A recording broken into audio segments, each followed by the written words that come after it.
Dan Saudara Wakil Presiden, hadirin peserta sidang yang terhormat.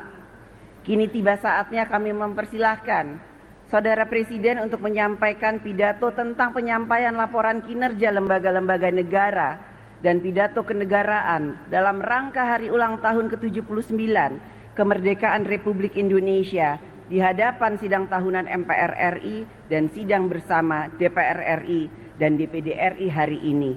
Kepada Saudara Presiden, kami persilahkan.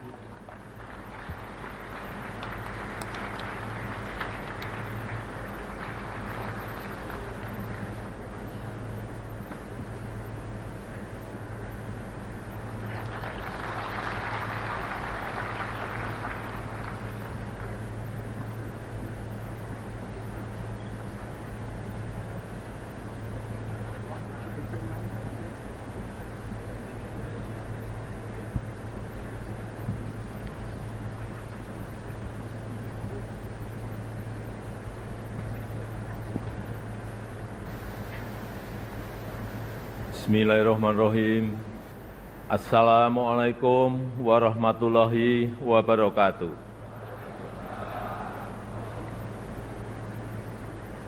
Selamat pagi, salam sejahtera bagi kita semuanya. Shalom, Om Swastiastu, Namo Buddhaya, salam kebajikan.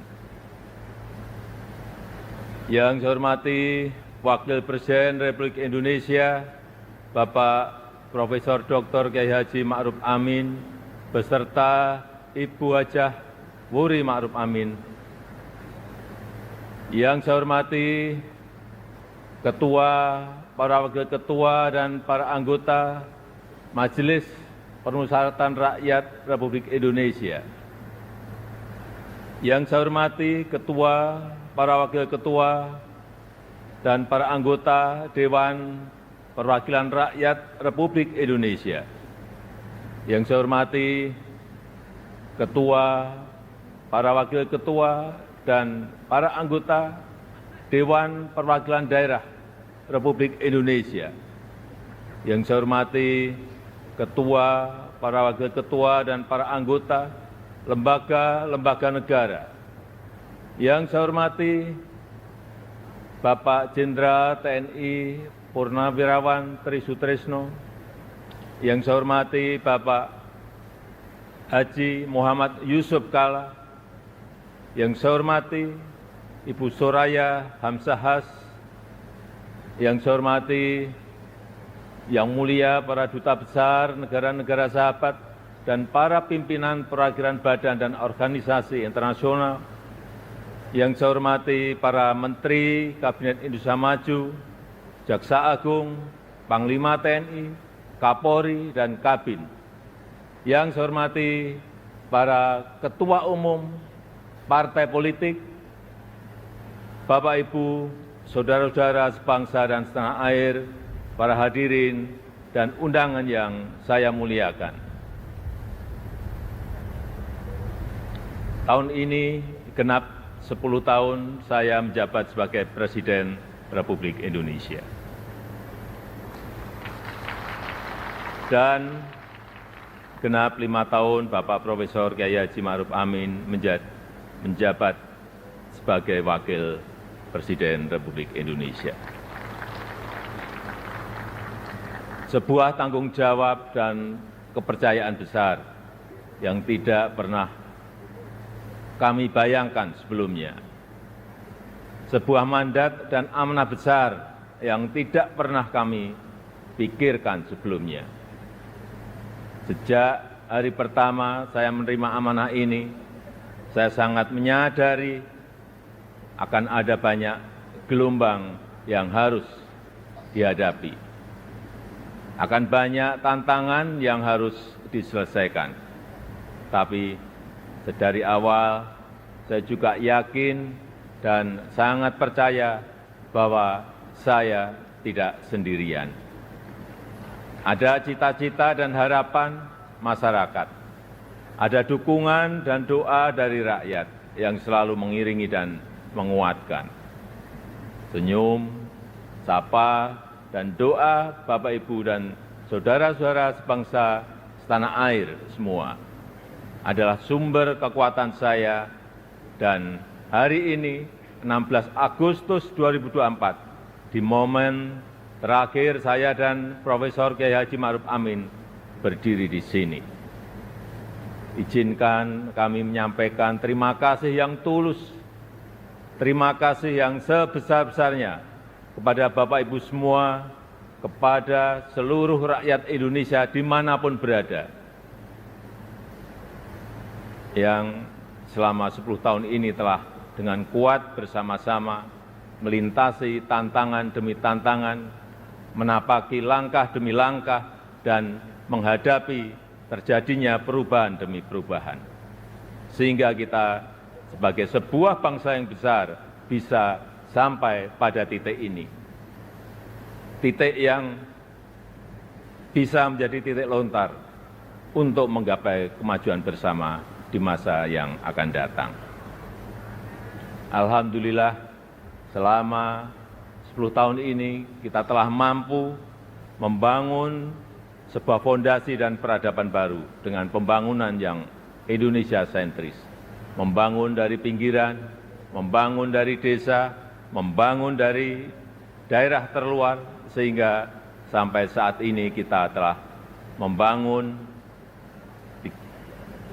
366.000 km jalan desa, 1,9 juta meter jembatan desa, 2.700 km jalan tol baru, 6.000 km jalan nasional, 50 pelabuhan dan bandara baru, serta 43 bendungan baru dan 1,1 juta hektar jaringan irigasi baru.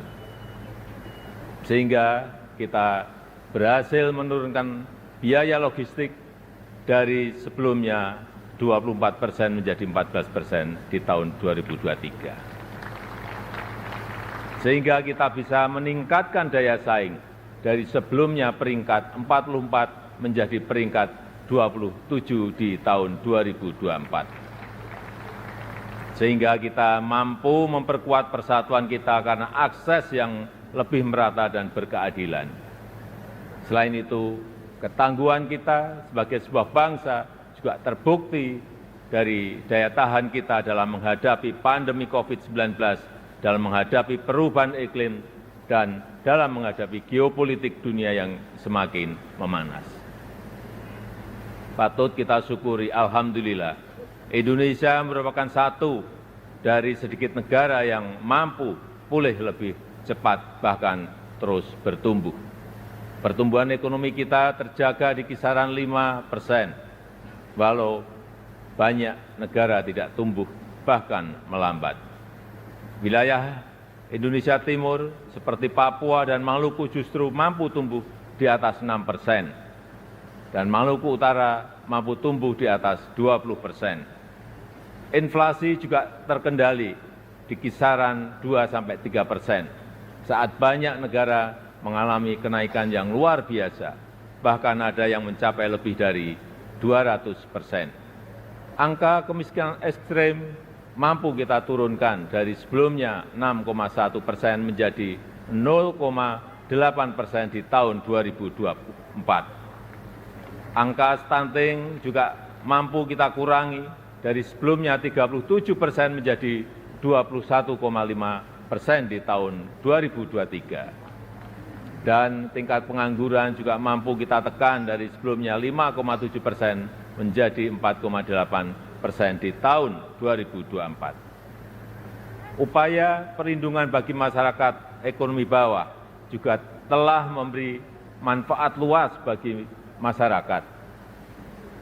361 triliun rupiah anggaran Kartu Indonesia Sehat selama 10 tahun ini telah digunakan untuk membiayai layanan kesehatan lebih dari 92 juta peserta JKN per tahunnya, mulai dari usia dini sampai lansia yang tersebar di seluruh Indonesia.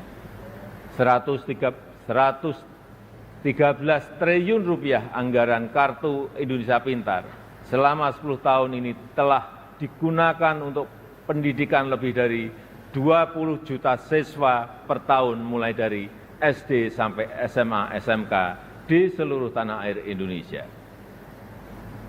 225 triliun rupiah anggaran program Keluarga Harapan selama 10 tahun telah dimanfaatkan untuk meningkatkan ekonomi sekitar 10 juta keluarga kurang mampu per tahunnya. Dan 60,3 triliun rupiah anggaran prakerja selama 5 tahun telah dimanfaatkan untuk menambah keahlian 18,8 juta pekerja yang tersebar di seluruh tanah air Indonesia. Ini adalah pembangunan yang kita cita-citakan bersama, pembangunan yang menyentuh semua lapisan masyarakat, pembangunan yang memberi dampak bagi masyarakat luas, dan pembangunan yang membuka peluang untuk tumbuh bersama-sama. Bapak, Ibu, saudara-saudara sebangsa dan setanah air, di sisi lain kita juga telah mengambil langkah besar untuk meningkatkan produktivitas dan nilai tambah dengan tidak lagi mengekspor bahan mentah, tapi mengolahnya dulu di dalam negeri.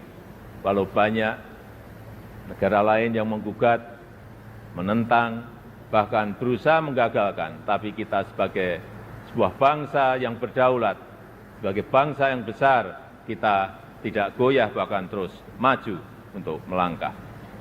Dimulai dari nikel, boksit, dan tembaga yang akan dilanjutkan dengan timah, serta sektor potensial lainnya seperti perkebunan, pertanian, dan kelautan. Alhamdulillah, sampai saat ini telah terbangun smelter dan industri pengolahan untuk nikel, boksit, dan tembaga yang membuka lebih dari 200.000 lapangan kerja dan meningkatkan pendapatan negara lebih dari 158 triliun rupiah selama 8 tahun ini.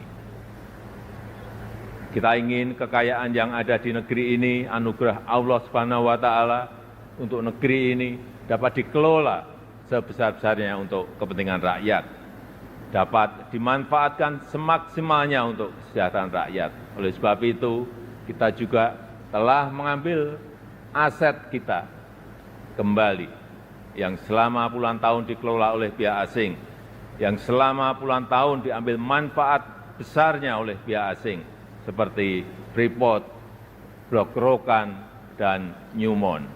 Alhamdulillah, semuanya itu bisa kita ambil alih kembali. Selain itu, di saat dunia mulai mengarahkan masa depannya ke ekonomi hijau, Indonesia juga tidak ingin kehilangan momentum ini, karena Indonesia memiliki potensi besar di sektor energi hijau, yaitu sekitar kurang lebih 3.600 gigawatt, baik dari energi air, angin, matahari, panas bumi, gelombang laut, dan bioenergi. Sehingga kita terus konsisten mengambil bagian dalam langkah dunia melakukan transisi energi secara hati-hati dan bertahap, karena transisi energi yang ingin kita wujudkan adalah transisi energi yang berkeadilan, yang terjangkau dan mudah diakses bagi masyarakat. Di sektor teknologi dan digitalisasi, kita juga patut bersyukur untuk pertama kalinya kita memiliki INA Digital, sebuah digitalisasi layanan pemerintah yang terintegrasi untuk mempercepat dan mempermudah layanan bagi masyarakat. Cakupan elektrifikasi terus kita perluas hingga mencapai 99% di tahun 2024 tahun ini.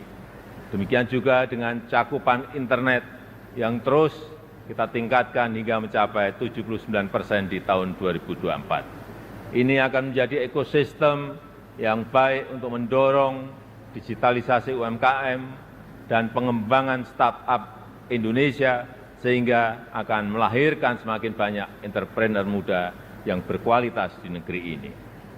Dukungan produk dalam negeri juga kita berikan perhatian khusus dengan memprioritaskan belanja APBN, APBD, dan BUMN untuk produk-produk dalam negeri.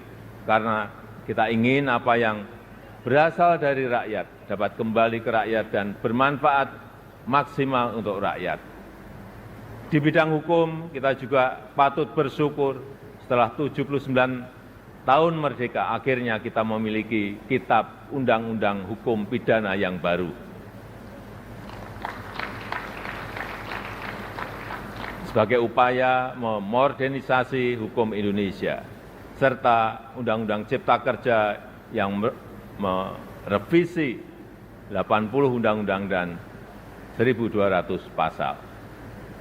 Sebagai upaya untuk menderegulasi peraturan yang tumpang tindih. Kita juga sudah memiliki undang-undang tindak pidana kekerasan seksual untuk memberikan perlindungan yang nyata, yang kuat, terutama bagi perempuan dan anak-anak. Bapak, Ibu, dan saudara-saudara sekalian sebangsa dan setanah air. Ini adalah hasil kerja keras kita bersama. Ini adalah fondasi besar kita bersama. Ini adalah bukti bahwa persatuan kita, bahwa kerukunan kita, bahwa kerja keras dan kegotong royongan kita dapat membawa Indonesia melompat lebih tinggi lagi. Oleh sebab itu, saya sangat menghargai, sangat mengapresiasi dukungan dan kerjasama seluruh lembaga negara dalam menopang lompatan kemajuan Indonesia. Mulai dari MPR RI, yang telah berperan aktif memperkokoh ideologi negara, memperdalam rencana penyusunan pokok-pokok haluan negara dan menjaga silaturahmi antar tokoh-tokoh bangsa. DPR RI yang telah menjalankan fungsi legislasi, menjalankan fungsi penganggaran dan pengawasan, merumuskan RAPBN 2025 untuk suksesi transisi pemerintahan dan menyelesaikan banyak undang-undang strategis, seperti Undang-Undang Ibu Kota Negara, Undang-Undang Daerah Khusus Jakarta, Undang-Undang Informasi dan Transaksi Elektronik, Undang-Undang Aparatur Sipil Negara, dan Undang-Undang Kesejahteraan Ibu dan Anak. DPD RI yang terus mengawal kemandirian daerah otonom, menginisiasi inisiatif rancangan legislasi, melakukan pengawasan pelaksanaan undang-undang dan perda, serta memberi perhatian khusus terkait agraria dan pangan. Begitu juga dengan BPKRI yang telah mengawasi penggunaan anggaran negara, serta memperkokoh kepercayaan dan kepemimpinan Indonesia di dunia internasional melalui keaktifannya dalam organisasi dan forum-forum internasional. MKRI yang telah menangani lebih dari 202 perkara pengujian undang-undang dan mengadili sengketa pemilu, serta Mahkamah Agung RI beserta lembaga peradilan di bawahnya yang mengadili dan melakukan penguatan restoratif justice untuk menyelaraskan kepentingan korban dan pertanggungjawaban terdakwa tanpa melalui pemidanaan. Dan Komisi Yudisial RI yang telah berperan aktif mewujudkan hakim berintegritas dan berkualitas guna meningkatkan kepercayaan dan kepuasan masyarakat terhadap institusi kehakiman di negara kita.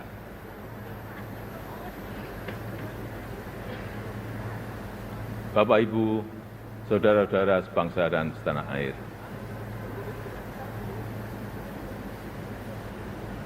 Sepuluh tahun bukanlah waktu yang cukup panjang untuk mengurai semua permasalahan bangsa. Saya sangat menyadari bahwa sebagai pribadi yang jauh dari kata sempurna, sebagai insan yang tumbuh dalam keterbatasan, dan sebagai manusia yang jauh dari kata istimewa, sangat mungkin ada yang luput dari pandangan saya. Sangat mungkin ada celah dari langkah-langkah yang saya ambil. Dan sangat mungkin banyak kealpaan dalam diri saya. Oleh sebab itu, di penghujung masa jabatan ini, izinkan saya menyampaikan suara nurani terdalam kepada Bapak, Ibu, dan saudara-saudara sebangsa tanah air kepada seluruh rakyat Indonesia, tidak terkecuali satupun. Saya dan Profesor Kiai Haji Ma'ruf Amin mohon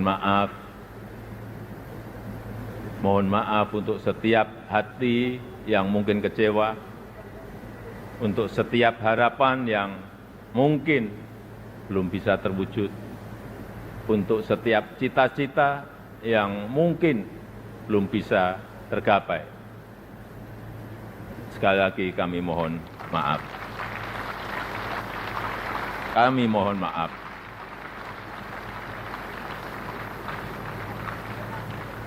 Ini adalah yang terbaik yang bisa kami upayakan bagi rakyat Indonesia, bagi bangsa dan negara Indonesia. Saya tahu bahwa hasil yang kita capai pada saat ini belum sepenuhnya tuntas mencapai hasil akhir. Belum sepenuhnya sesuai dengan harapan dan keinginan Bapak Ibu semua. Namun saya yakin dan percaya dengan persatuan dan kerjasama kita, dengan keberlanjutan yang terjaga, Indonesia sebagai negara yang kuat dan berdaulat akan mampu melompat dan menggapai cita-cita Indonesia Emas di tahun 2045. Terakhir, kepada Presiden terpilih Bapak Jenderal TNI Purnawirawan Prabowo Subianto. Tahun depan, insya Allah Bapak yang akan menyampaikan pidato kenegaraan. Nanti pada tanggal 20 Oktober 2024, izinkan saya menyerahkan tongkat estafet kepemimpinan ini kepada Bapak Prabowo Subianto. Izinkan saya juga menyerahkan semua harapan dan cita-cita masyarakat Indonesia dari Sabang sampai Merauke, dari Miangas sampai Pulau Rote, dari pinggiran, dari daerah terluar, dari desa dan dari pusat-pusat kota kepada Bapak.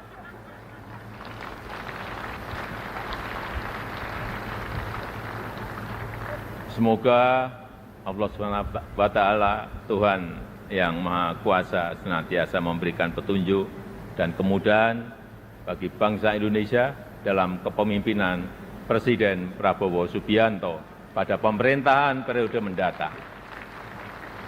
Dirgahayu Republik Indonesia, Dirgahayu Negeri Pancasila, merdeka! Merdeka! Merdeka! Terima kasih. Wassalamualaikum warahmatullahi wabarakatuh.